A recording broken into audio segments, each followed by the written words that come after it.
Everybody wants something different from a bike.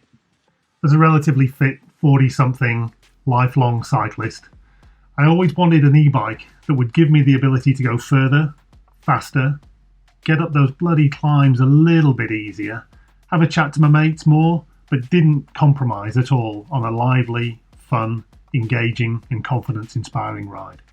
The thought was that a light version of something like a Specialized Enduro with a 200-300 watt motor and enough battery power to get you a good 2 or 3 hours into a ride would be pretty much the ideal scenario.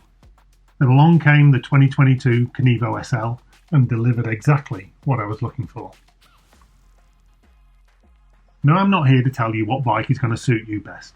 For me, I've been riding bikes for over 30 years now, coming from road, track, time trials, done a fair bit of enduro racing, but really what I'm all about is riding mountain bikes with my friends, having a good time, testing myself, feeling confident, inspired, invigorated at the end of a ride, and basically having fun.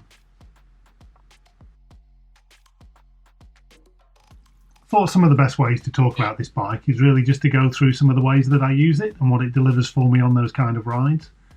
Firstly, the kind of ride that we do 2 or 3 times a week is a 2-hour, 1,000-meter climbing, 20k long, single track, technical, going kind of hard on the climbs, but basically saving ourselves so we can enjoy the descents as much as possible. What I've found, which is interesting on this bike, is that actually my heart rate isn't that dissimilar to what it used to be on my Enduro. I'll average around 150 to 160 beats a minute. I'll hit a maximum of 170 to 180 beats a minute. But the only difference is that we will have gone twice as far and ridden twice as many descents as we would have done on a traditional analogue bike. The other thing that I love is that it allows me and my mates to ride together no matter how hard our week has been at work, how tired we are, how fit we are, how overweight some of us might be. It really does equalise the ride, and it brings you all to this level where you can climb at the same speed, you can enjoy each other's company, have a chat, and then rip down the descent and all finish the ride with a smile on your face and eager to do it again. So if that was the only use for this Kenevo SL, I think it's already hit the mark. But what I've found is because of the power and its capability, it's actually opened up a whole heap of other riding that I probably wouldn't have considered on a normal bike. How about an 8.5 hour ride, over 2,000 metres of climbing, and 75 kilometre distance, on one charge, over some of New Zealand's most rugged and picturesque backcountry riding?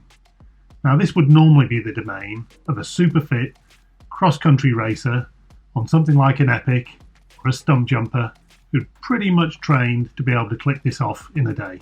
Not some slightly overweight 40-plus-year-old guys who are basically out looking for some fun and something to do at the weekend. Now, I'm not going to say it was completely without any effort. We generally rode the power at 10 to 20% for the first 3 or 4 hours and slowly ramped it up, and then over the last 10 or 20k we used probably 60-70% power to get us through. It was still 8.5 hours in the saddle.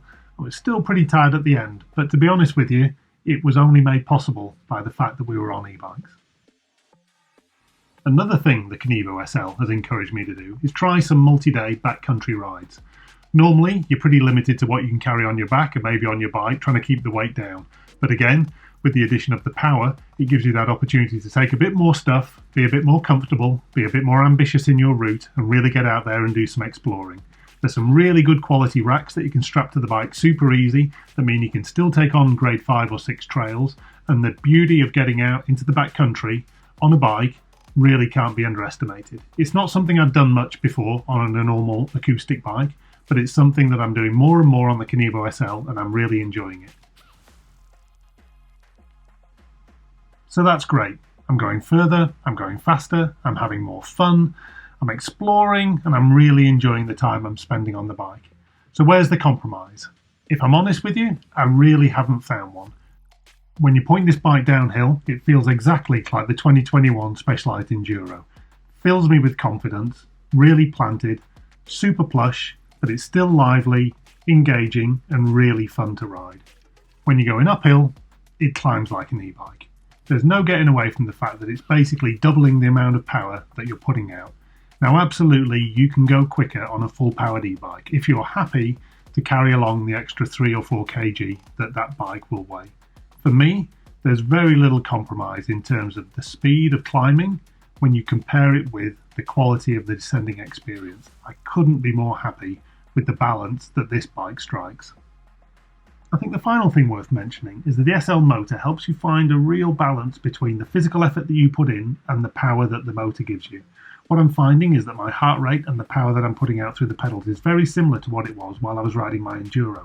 You're obviously just going further and faster, but what it means is that you're retaining some of the fitness that you had from an analog bike, but you're also getting that e-bike experience. And I think that balance is one of the real key benefits to the SL motor that Specialized has developed.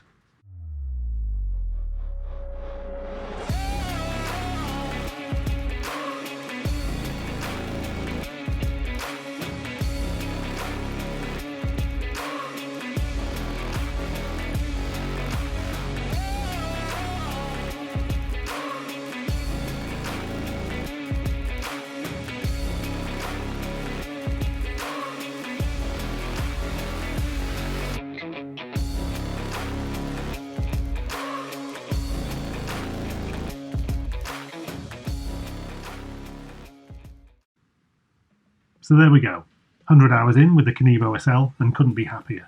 I think if you're considering one, the best thing you can try and do is demo one or ride a mate's. There's something different about it compared to a full powered e-bike that I think will suit some people and won't suit others. But if it does suit you, I think it's really going to change the way you ride your bike and the amount of fun that you have. And if you've stuck with me this far on the video, good effort. Consider hitting the subscribe button, and I've got a few other videos on my channel, mainly around riding in the Nelson and New Zealand region. If you've got any questions about the Kenevo SL, then just bang them in the comments box and I'll do my best to get back to you. Cheers.